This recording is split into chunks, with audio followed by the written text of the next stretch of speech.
Hi guys, my name is Zane from the Port Aransas Parks and Rec, and today we're going to be talking about snakes. So right here I have some snake facts I'm going to be reading to y'all.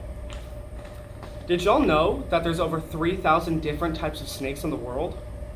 And snakes are cold-blooded, so that means that they take in heat from the sun just to keep themselves warm. Did you know that Australia has 10 of the most venomous snakes in the world? And also, snakes aren't aggressive. They just like to be alone and will defend themselves if they need to. They also didn't live in family groups. Did y'all know that? Because I definitely didn't. Snakes also don't have great eyesight, so they respond to movement. Of the 725 species of venomous snakes, 250 of them can kill a human in one bite. That's crazy. So now we're going to turn it over to Justin and Matt for some more awesome facts about snakes. Hi there, my name is Justin Quinitanilla. I'm a groundskeeper at the Port Aransas Nature Preserve, and I'm also a Texas Master Naturalist. So today I'm going to talk to you a little bit about some of the snakes we have here at the Nature Preserve. When you see a snake in the wild, make sure that you're only observing it from a distance. You don't want to get too close to them. One, because it could be a venomous snake and it could hurt you, but also you don't want to bother the snakes that are out in the wild. So that's a general rule for all wildlife, is to keep your distance and don't make them feel afraid of you. Okay, here on Mustang Island we have about 15 to 20 different species of snakes, so it's quite a lot of variety. Here at the Nature Preserve, one of the most common snakes is the speckled king snake. So this is a speckled king snake, and they are really efficient predators, so they basically eat anything that will fit in their mouth. They go for toads, frogs, lizards, other snakes, and even pocket gophers like this one was going for right now. A lot of snakes are ambush predators, so they'll sit around and wait. They'll find like a rodent trail and just wait for the rodent to come by.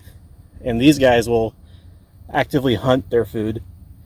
And they have very powerful jaws, so they use their jaws to incapacitate their prey.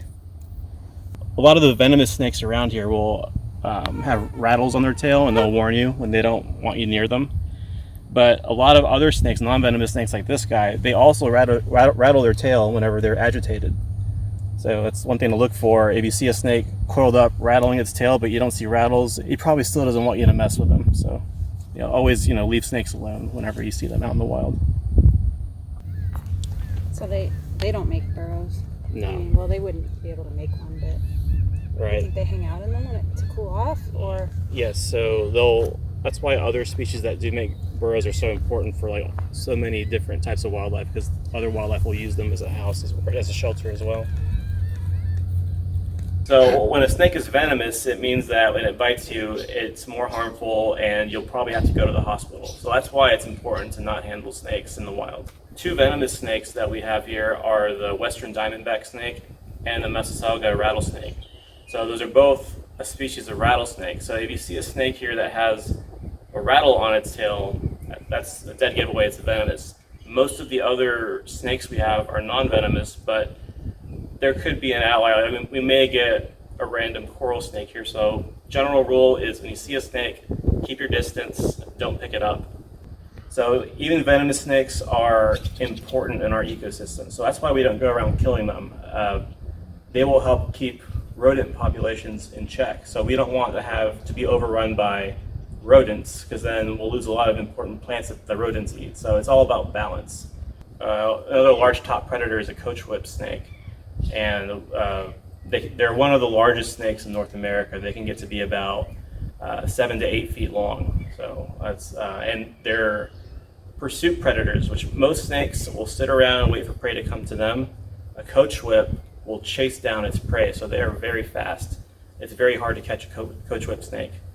And their eyes are a lot larger than most snakes. They're visual hunters because they're pursuit predators. So a lot of times if you see a snake that raises its head up out of the ground and looks around, it's probably a coachwhip in this area. Another snake we have here that's quite common is the western rat snake and the Great Plains rat snake. Rat snakes are known to appear in places around your house where no snake would normally be. So they're really good at climbing up walls vertically and So you'll find them on windows, brick walls, things like that. So if you see a snake that shouldn't be there, it's probably a rat snake. But they're also really good rodent specialists. So think of them as like rodent Roombas. They go around and they will take care of all your rodent problems around your house. Well, I hope y'all learned a little bit about the snakes in our area. Now back to Zane for a craft activity. Okay, so for today's awesome activity, we're going to be painting and coloring our wooden snakes that should be in your box. So go ahead and get your snake and also get your markers. And what we're going to do is we're going to go from this to this. So go ahead and get your marker. It can be any color, any design. You can do whatever you want. You have full creativity. So then just go ahead and get your snake, and we're going to go ahead and just color him in. Don't be afraid to color him any way that you want. This is your snake, and you can make it as awesome and as creative as you want. So when we're done, you should have something like this. Thank you so much for watching our video today. I hope you had an amazing time doing today's activity. Feel free to share your art with the hashtag Camp Marlin on Facebook or any other social media. Thank you so much. Have a great day.